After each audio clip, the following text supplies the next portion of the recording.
"You're a coward, Donald, plain and simple," Bill Maher snarled into the camera. Eyes locked, jaw tight, voice low and lethal.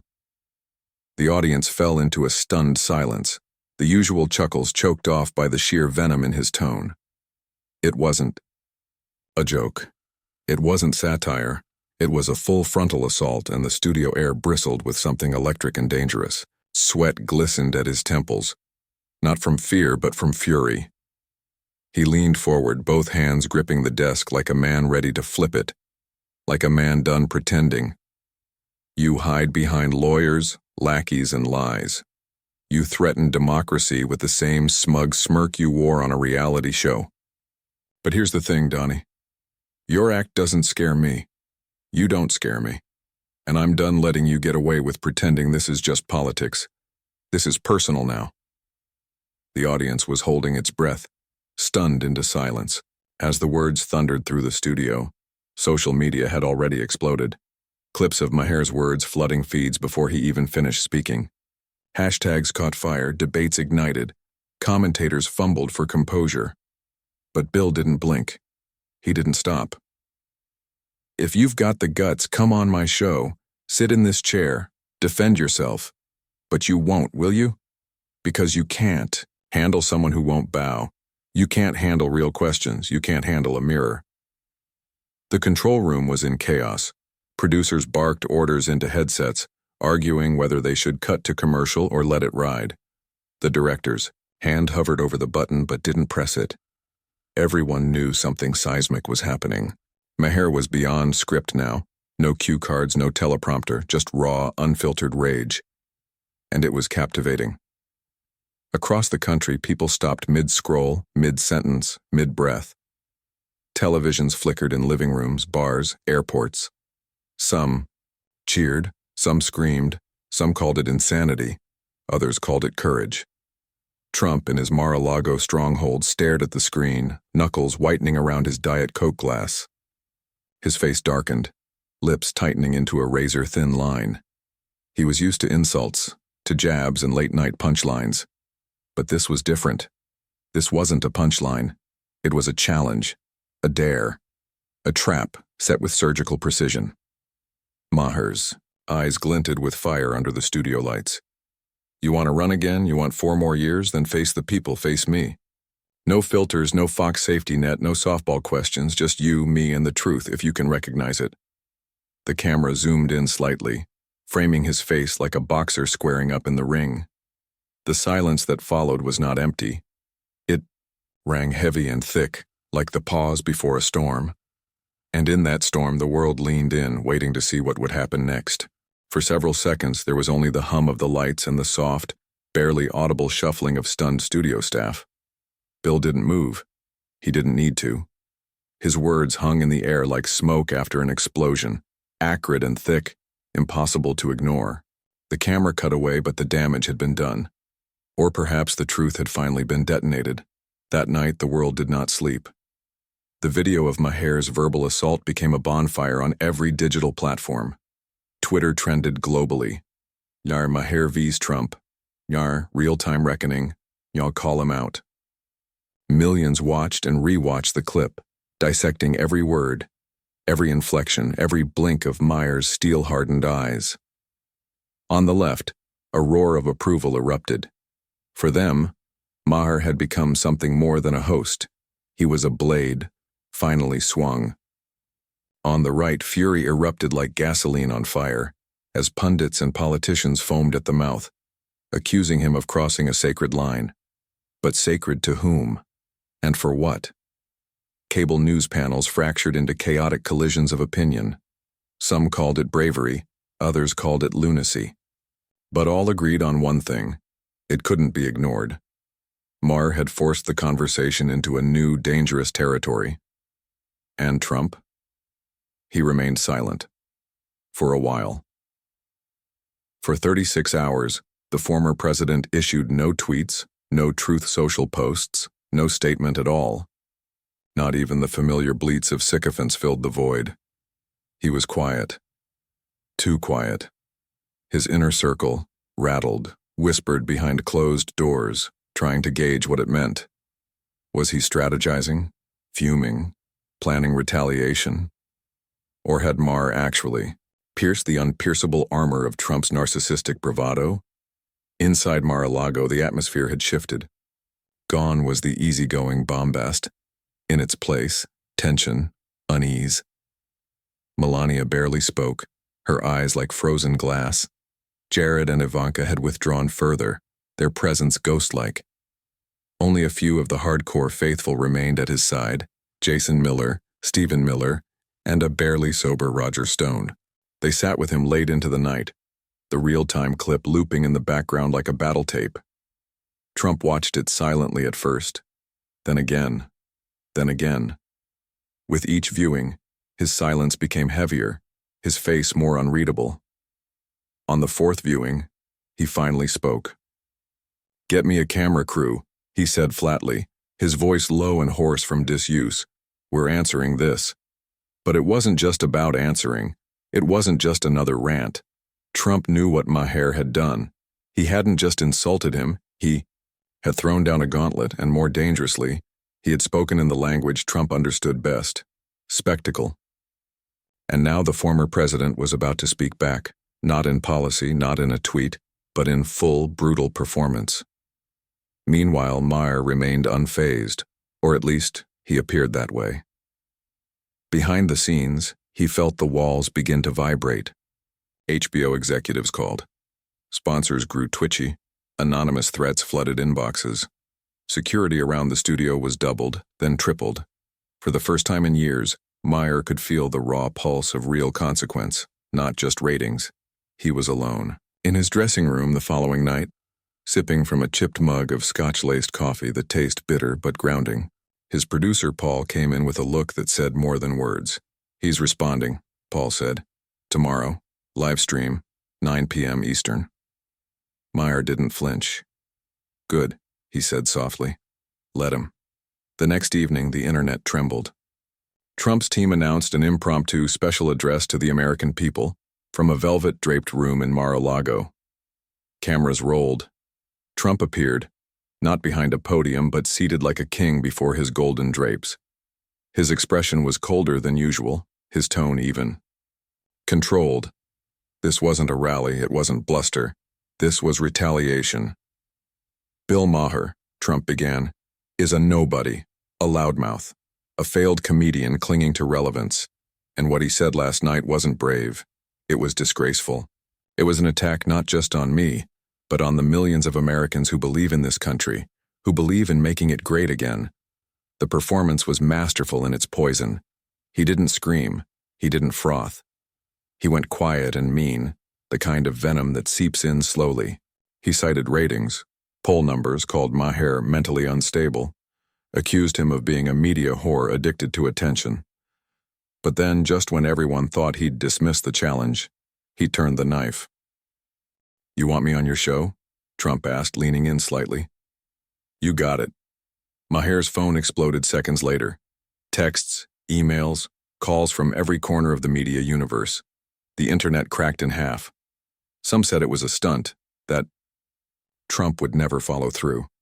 Others said it was genius, but no one could ignore it now. Back in Los Angeles, Maher stood alone backstage, his phone forgotten in his pocket. He stared at the monitors showing Trump's face. Still, frozen in that smug, imperious grin. His heart thudded not with fear, but with something deeper, something primal. He'd called the beast, and the beast had answered. Now there would be no scripts, no handlers, no second takes. It would be live, and it would be war. The week that followed spiraled into a media fever dream. Pundits transformed into prophets. Newsrooms pulsed like anthills kicked by divine chaos. Every headline screamed the same thing in 1,000 different fonts. Trump accepts Maher's challenge. Cable news became a round-the-clock carousel of speculation and countdowns. Graphic designers hurriedly slapped together versus-style posters. Maher, Trump. The debate that shouldn't exist, complete with fireballs and lightning bolts, half ironic, half apocalyptic. There was no moderator, no political oversight, no debate commission. Just two men, one studio, and a planet full of eyes. HBO reluctantly confirmed it. Trump would appear on real time, live, in studio, no questions vetted, no format changed. It was unprecedented. It was insane. It was perfect. Maher didn't flinch publicly, but inside he wrestled with something new.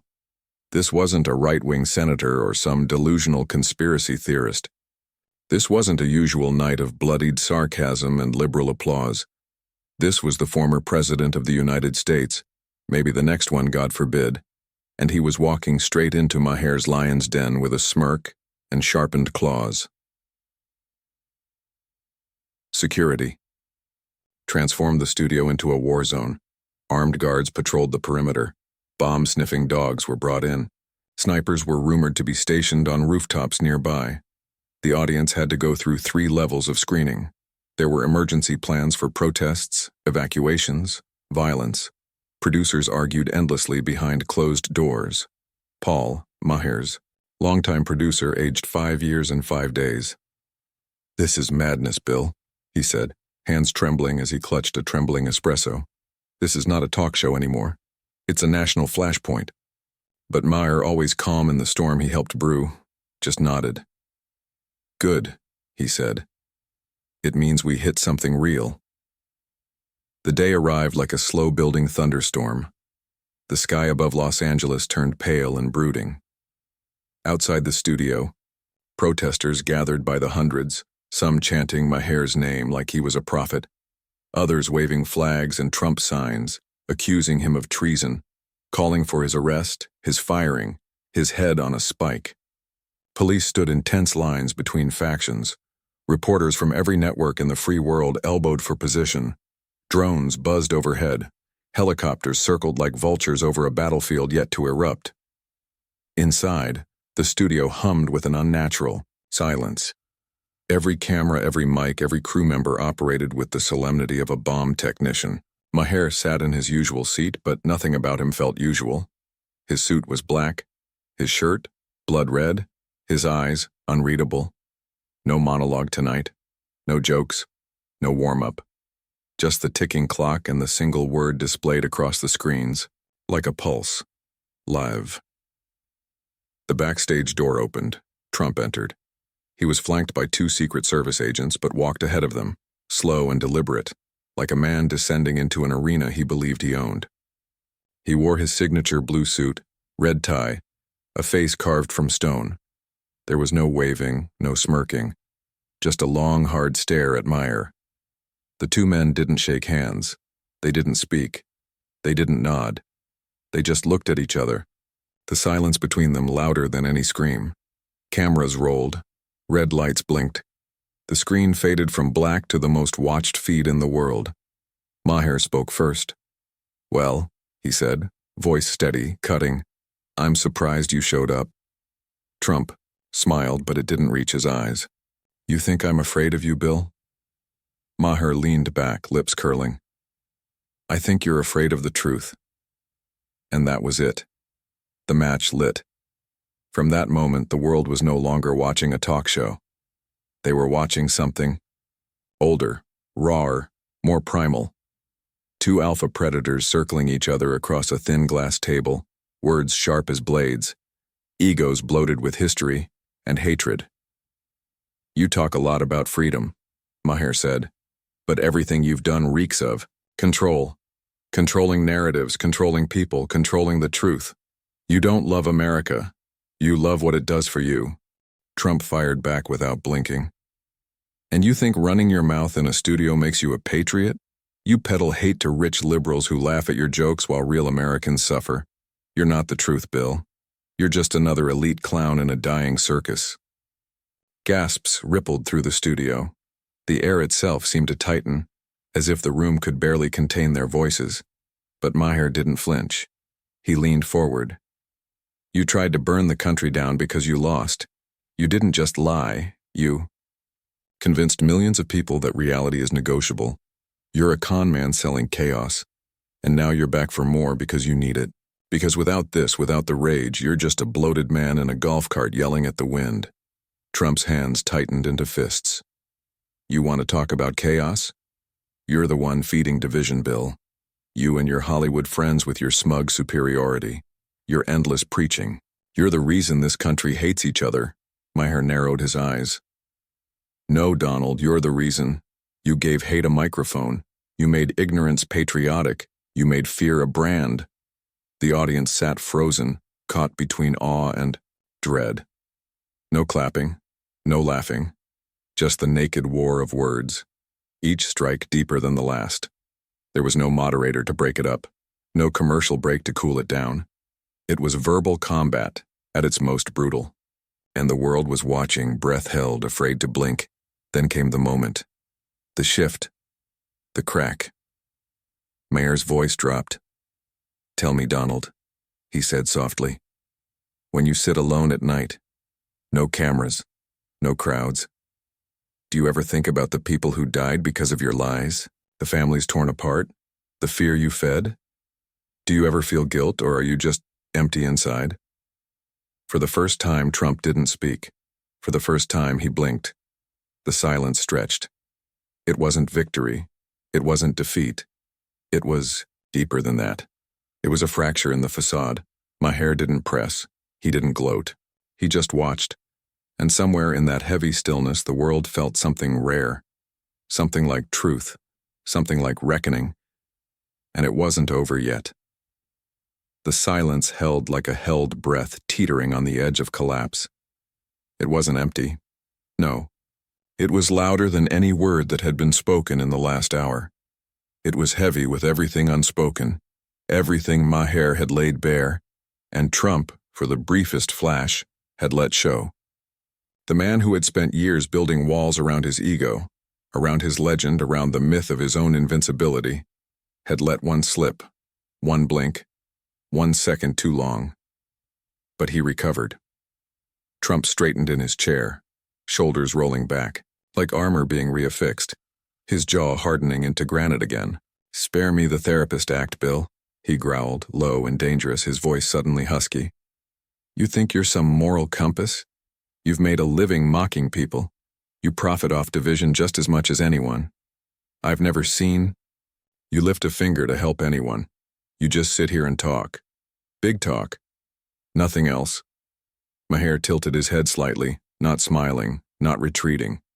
You're right, he said after a moment. I'm not perfect. I talk shit for a living. I'm a comedian.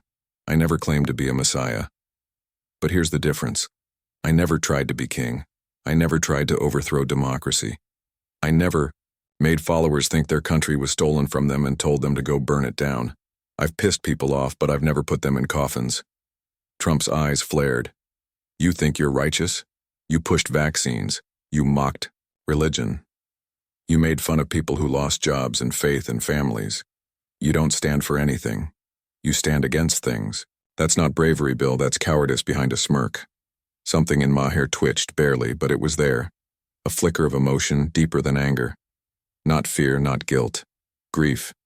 Real, heavy, personal grief.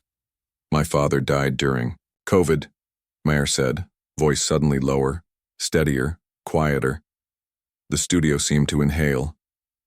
He believed you when you said it was overblown. When you said it was under control. He stopped wearing a mask. He went to church. He caught it. He died alone in a hospital bed while your team posted memes. Trump didn't speak. You don't get to talk about loss, Maher continued, every word now like a nail in some invisible coffin. You turned a plague into a brand campaign. You fed people bleach and bullshit. And even now you've never said sorry, not once. Because you think apologizing makes you weak. But it's the opposite, Donald. It's the thing you're most terrified of. Accountability. The silence that followed this time wasn't suspense. It was mourning. Raw. Uncut. The audience, the crew, the viewers at home. Everyone felt it. The grief of a nation packed into one man's voice. The rage that so many had swallowed, spat, back like fire. And Trump, for all his showmanship, for all his dominance and dominance theater, had no script for this. He wasn't at a rally. There was no applause, no chants. Just the piercing, awful clarity of being forced to face something real. But then he did what he always did. He attacked. You're exploiting your father's death for views, Trump said. the words slicing with practiced cruelty. "You're a vulture, Maher, pretending you care, but all you really want is attention." Maher nodded slowly, his face unreadable. "Say what you want," he said. "It's not my attention you should worry about, it's America's. And right now they're watching you. They're watching what you do when you're not surrounded by sycophants and cheerleaders. They're watching how you shrink when faced with questions you can't buy your way out of," Trump sneered. "They're watching you make a fool of yourself. They're watching a bitter, washed-up liberal try to score cheap points before he fades into irrelevance." "Then why are you here?" Maher snapped. "Why sit across from me if I'm irrelevant? Why fly across the country, surround yourself with security, bring the goddamn apocalypse to this building if none of it mattered? You came because you know it does. You came because, for once, someone spoke to you without fear, and you couldn't stand it." Trump looked away only for a second. But it was enough. Maher had struck something deeper than pride, something closer to shame. And though Trump would never admit it, the wound was visible now, not to the crowd, not to Maher, but to himself. The moment shifted again. This time, Maher didn't press. He leaned back as if he'd climbed the peak of the mountain and was now simply watching the horizon, letting Trump feel the altitude, letting the quiet stretch. "I don't hate you," Maher said suddenly softly, like it wasn't meant to be said aloud. "That's the sad part. I wish I did. It would be easier. But I see you, Donald. I see what you could have been, what you chose not to be." Trump's mouth opened, then closed. A flicker of something ghosted through his expression. Not remorse, not understanding, but recognition. "I see the little boy," Maher continued, "crying in the shadow of a father who thought emotions were weakness. I see the man who never got the approval he wanted, so he made the whole world into a mirror, and now you can't look at anything that doesn't adore you." Trump's hands twitched on the armrests. His face, red now, was straining against something unspoken. "You're a tragic figure, Donald," Maher said. "Not because you lost, but because you never learned how to win." And then the buzzer sounded. 60 minutes. The live feed blinked to credits. The screen went black. The world sat in stunned silence. The two men sat in it too, unmoving. Finally, Trump stood. He didn't say goodbye. He didn't shake hands. He turned and left the studio with the slow, heavy gait of a man walking off a battlefield where something had been lost, though no one yet knew what. Maher remained seated, motionless. His hands trembled just slightly. Somewhere, a nation exhaled. But the war wasn't over, not yet. The aftershock was immediate. As the final frame of the broadcast cut to black, the world erupted, not in applause or anger, but in a stunned, breathless vacuum. It was as if something sacred, or profane, had just taken place live on television. Something unscripted, unedited, unrepeatable. People didn't speak, not at first. They stared at their screens, at each other, at nothing at all. The silence that followed wasn't absence. It was aftermath. Then, like water breaking a dam, it all came flooding in. Social media shattered into fragments of awe, disbelief, fury, triumph. Some declared it the greatest political moment in the history of television. Others howled it was a national disgrace. Hashtags blazed through the global stratosphere. The face-off, Maher meltdown, Trump unmasked, that blink, truth hour. Journalists who had pre-written hot takes deleted them, dazed and raw. Even veteran news anchors choked on their scripts that night, faltering mid-broadcast, stunned by what they'd witnessed. Clips of the show, especially that moment, the silence. After Maher's question, the hesitation, the flicker of something human, spread like a virus. In slow-motion videos, you could see Trump's eyes flicker, his throat tighten, the mask crack. It became the Zapruder film of political reckoning. Every angle dissected, every expression psychoanalyzed. Millions stared at that freeze frame like it was a modern Mona Lisa, trying to divine the truth from a split second of unguarded reality. But beyond the online hysteria, Something deeper was brewing. Across the country, in dim living rooms, late-night diners, college dorms, hospital waiting rooms, people felt something they hadn't felt in years, the possibility of confrontation without chaos, of honesty without violence, of reckoning without denial. For 1 hour, two towering avatars of American polarization had faced each other without physical war, and yet somehow it felt just as dangerous, and maybe more sacred. And yet for every person moved, another was enraged. Within hours, Trump's war machine launched its counteroffensive. Right-wing influencers claimed Maher had ambushed him, that the studio had manipulated the lighting, the sound, even the seating. MAGA forums declared the show a deep state psyop. Fox News unleashed a tidal wave of fury, calling the event the left's final meltdown, accusing Maher of emotional terrorism. Even Tucker Carlson, now broadcasting independently from a Montana ranch, called it the most disgraceful display of leftist pornography masquerading as journalism. Trump himself remained unusually silent for 30 hours. No tweets, no videos, no rants. The man who never let a slight go unanswered vanished into a silence that spoke louder than any scream. Reporters staked out Mar-a-Lago. No one saw him, not even staff. Rumors swirled. Some said he was sick. Others said he was plotting a response so explosive it would wipe Maher off the cultural map forever. But none of that mattered, because the silence itself was the response. Maher, meanwhile, didn't appear on television the next night, or the next. HBO issued a vague statement about security assessments and creative reprieve. But insiders knew the truth. Bill was rattled, not shaken by fear, but by gravity. Something had shifted inside him, something he'd never felt before. Not victory, not relief, but the weight of what he'd done. He sat alone in his Pacific Palisades home, the ocean crashing outside his massive windows, scotch untouched on the table, his phone buzzing endlessly. On the couch beside him, he didn't answer it, he didn't look at it.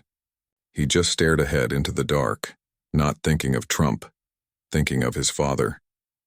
The room was quiet except for the tide, and something inside him, aching like a heartbeat. When the knock came, he didn't move. Not until it came again. Harder, louder, more insistent. He opened the door, expecting maybe Paul, maybe a concerned colleague, maybe security with a new warning. It was none of those. It was Ivanka Trump. She stood in the doorway in jeans and a cream blazer, her face pale but composed, her eyes fixed on him with something between sorrow and calculation. Behind her, a black SUV idled on the curb, windows tinted, silent as a hearse. "I need to talk to you," she said. Maher didn't move, didn't blink. "What the hell are you doing here?" "I watched the whole thing," she said. "Twice." He stepped aside instinctively, as if pulled by gravity. Not permission. She entered slowly, looking around the room like she expected it to be filled with ghosts. "I don't support everything he does," she said, almost immediately, like she needed to get it out before it dissolved on her tongue. "But he's still my father. And I know what you saw that night. What the world saw." "I don't need a lecture," Maher said, voice sharp, but quiet. "I'm not here to lecture," she said. "I'm here to ask you to stop." Maher's laugh was dry, hollow. "You're going to ask me to walk back everything I said on national television?" "I'm asking you not to break him." That silenced him. Ivanka looked away toward the crashing waves. "He's not well, Bill. He hasn't been for a while. He hides it. He performs. He survives off anger and energy and attention. But the truth, it cracks him. It's like poison. That moment on stage, when you talked about being alone, about his father. He hasn't stopped watching it. He won't eat. He won't sleep." Maher looked at her, eyes narrowing. "You think I did that? He's had 4 years of wreckage trailing behind him, and I'm the one who broke him." Ivanka turned, her eyes fierce now. "No, but you showed it. You forced him to see it, and the whole world saw it too. That's what he can't survive." Silence. Again. The kind that hurt. You wanted him to feel something, she said. Now he does. Are you happy? Maher didn't answer, because the answer wasn't easy, because the answer wasn't yes. It wasn't no either. She left without saying goodbye. He watched her go, the ocean behind her crashing endlessly, as if trying to clean the world of what had just happened. That night, Maher finally sat down at his laptop. Not to write jokes, not to plan another show, but to write something else. He titled it simply, "The Hour That Changed Everything," and began to type, because the story wasn't over, but it had changed forever. Maher stared at the blinking cursor for a long time, his fingers resting gently on the keyboard like a pianist before the first note. Outside, the waves kept rising and crashing, each one a reminder of time's brutal indifference. The night was dense and alive, pressing against the windows, as if it too wanted inside. He took a breath, cracked his knuckles, and began to write. It wasn't a monologue. It wasn't a think piece. It wasn't satire. It was a confession and a record. A long, unfiltered bleed of everything he had felt since the moment Trump left that studio. Since the moment he saw something flicker, behind those arrogant eyes something cracked and unfinished. Maher wrote for hours, pouring memory into text like wine into a wound. He wrote about the silence after the cameras cut, about the grief that clung to his words like smoke, about the fury he'd carried for years, and the terrifying clarity that came once it was finally spoken. He wrote about his father again, about the sound of the phone call, the breathless voice of a nurse telling him it was too late, about the way he'd sat in his car for an hour after that call, unable to start the engine, staring at the steering wheel like it might answer the question pulsing in his skull. Why did we let it get this far? And eventually, inevitably, he wrote about Trump, not the caricature, not the punchline, not the demon, but the man. The frail, withering human being inside the fortress of ego. The one who had spent a lifetime playing a role so intensely that he no longer knew how to leave the stage. And at the end of that document, in the quietest words Maher had written in years, he said something he never thought he would. I don't hate you, Donald. I just wish you hadn't made it so easy. He closed the laptop at dawn, his eyes burning, his throat raw from silence. He didn't know what would come next. He only knew that something inside him had shifted permanently. He had gone to war with a monster, only to realize the monster was already dying. And in that death spiral, the country had nearly gone with it. The days that followed were unlike anything in American media history. First, the White House released a statement, a short, clinical acknowledgement of the event. An unnamed aide merely said, "The president respects the democratic process and encourages open dialogue." It was the most tepid statement imaginable, and yet it was also telling. The Biden administration was staying far away. No one wanted to get too close to the nuclear fallout of what had just taken place. Then came the fractures. Trump's inner circle broke apart. Jason Miller resigned within 48 hours, citing personal concerns. Roger Stone went live on a podcast and accused Maher of being a CIA asset. Even Stephen Miller, usually a shadow at Trump's side, released a thinly veiled critique about exposing one's vulnerabilities in hostile spaces. But none of that compared to what happened next. Trump vanished, truly vanished, not into Mar-a-Lago, not into rallies, not even into the safe cocoon of Fox or Truth Social. He stopped appearing altogether. No statements, no public sightings, no new broadcasts. The man who had fed off the spotlight like oxygen had turned away from it completely. A few blurry photos leaked, one of him alone on a Florida beach at dawn, another of him sitting in a golf cart staring at the sea, unmoving, hat in his lap. He looked thinner, smaller, faded. Speculation exploded. Was he sick, depressed, strategizing, dying? Had Maher broken the spell? Was this the final act of an American epic, or the eye of an approaching hurricane? Maher stayed quiet. The HBO executives pleaded for a follow-up. "We need a sequel," one producer begged. "The world needs to hear what you think now." Maher refused. Not with arrogance or defiance, but with a stillness that unnerved the executives more than rage ever could. "The moment spoke for itself," he said. "Anything after that is just noise. I don't want to dilute it." But pressure mounted. Offers flooded in, exclusive interviews, book deals, even a multi-network panel event billed as the reckoning continues. CNN offered him a primetime special. Vanity Fair wanted a profile. Netflix proposed a limited series dramatization with casting ideas already swirling. HBO practically begged him to return to real time for just one special, just to close the loop. He said no, again and again. He understood what they didn't. Some truths echo louder when you stop speaking. That hour had become an artifact, a line in the sand, and he wasn't about to redraw it with commentary or sequel bait.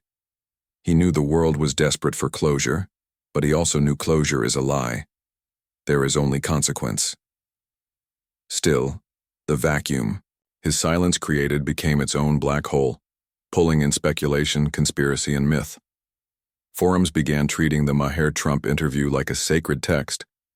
People parsed the transcript like scripture, analyzing cadence and breath patterns. The blink, as it was now called in countless Reddit threads and think pieces, was debated like it was the modern Zapruder film. Was it hesitation, fear, awakening? Even AI models were trained to generate hypothetical alternate versions of the moment. In one viral video, deepfakes showed Trump standing up and walking off the set. In another, Maher leaned forward and whispered, "I forgive you," changing the entire tone. None of it was real, but all of it felt just close enough to possible that people couldn't look away. Meanwhile, Trump remained missing from the political bloodstream. No posts, no rallies, no Truth Social rants. His silence grew so deafening it birthed an entirely new category of anxiety, phantom Trump syndrome. Supporters mourned, confused, and betrayed. Detractors stayed suspicious, afraid the silence was just a long inhale before an even deeper scream. And then, one morning, the scream came. Not from Trump, but from the New York Times. The headline simply read, "Ivanka Trump visits Maher in LA, pleads for peace behind closed doors." The piece detailed a private visit confirmed by multiple sources. No cameras, no statements, just a closed-door conversation between the former president's daughter and the man who had shattered the mythos around her father. No one knew what was said. But the piece hinted at something more.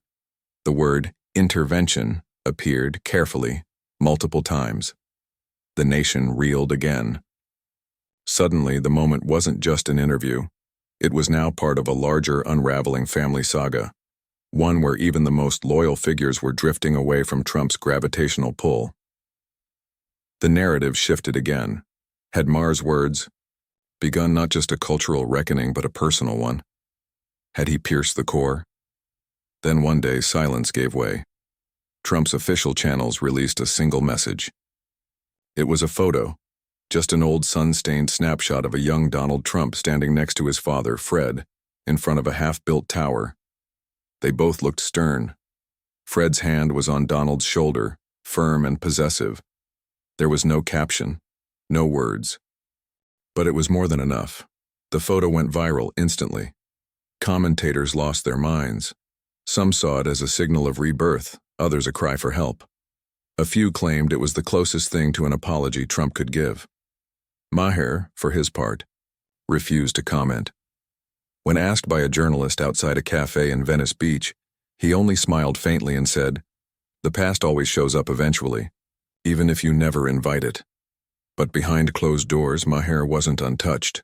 The show was over, the lights were off. But the weight of what had happened lingered like radiation. He still received death threats, still had a permanent security detail, still woke up in the middle of the night with that image of Trump's face burned behind his eyelids. Not the rage, not the smirk, but the blink. He sometimes wondered what had happened in that moment. Had Trump really seen himself? Had something broken open? Had the world seen a tyrant collapse or a man begin to feel? And then came the biggest shock of all. Trump's literary agent confirmed a rumor that no one had taken seriously. A memoir was coming. The title stunned everyone. I blinked. Just those 2 words. Speculation turned into hysteria. Pre-orders shot into the millions. Even Maher was caught off guard. Is this real? He muttered to himself when he saw the news, sitting, alone on a bench in Ojai, where he'd been quietly living under an assumed name. He wasn't sure whether to laugh or scream, but when the book arrived, it did neither. It whispered. It didn't begin with bombast or braggadocio. It began with a transcript, the full transcript of the interview. Every word, every pause, every breath. Followed by a single line, "This was the only time I was ever told the truth to my face." What followed was part memoir, part confessional, part fever dream. There were no campaign speeches, no slogans, no self-justifications. Instead, there were fragmented memories, stories about his father's coldness, his obsession with control, the first time he realized people were scared of him, and how good that made him feel. The first time he lost and how it made him want to destroy. The book wasn't an apology, it was an autopsy. And somewhere in the middle, on a page as blank as snow except for 10 words, he wrote, "Bill Maher didn't defeat me. He just opened the door." It became the most underlined sentence in American publishing history. For years afterward, people debated what that book meant. Some said it was a ruse, another manipulation. Others said it was redemption, but the truth, as always, lived in the shadows between. Bill Maher never wrote a response. He didn't need to. He moved north, into the woods, gave away most of his wealth, and started teaching philosophy classes at a community college under a different name. Every so often, someone would recognize him. They'd ask about that night. They'd ask, "Did you know what you were doing? Did you plan it?" He'd smile, shrug, and say, "I just wanted him to listen." And maybe, in the end, he had. Maybe, for one fleeting hour, he had made the most deafened man in America hear the truth. And maybe, just maybe, that was enough.